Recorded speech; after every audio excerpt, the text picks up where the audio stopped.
May! Diyan ka mag-practice na ano, floating ba? Floating. Kasi mababa. Isabay mo yung kawag ng kamay mo sa paa. Oo nga. Ganyan oh. Ayan oh. Tama si kuya oh. Oh. Isabay mo yung kawag ng kamay sa paa.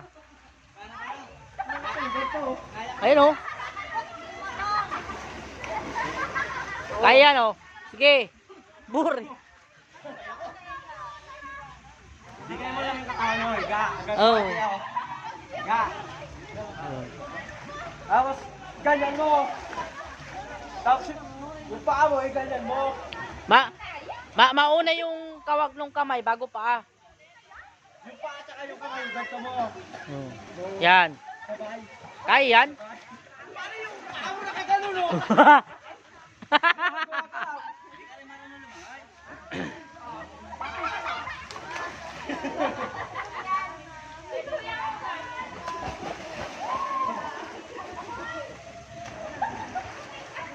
Haha.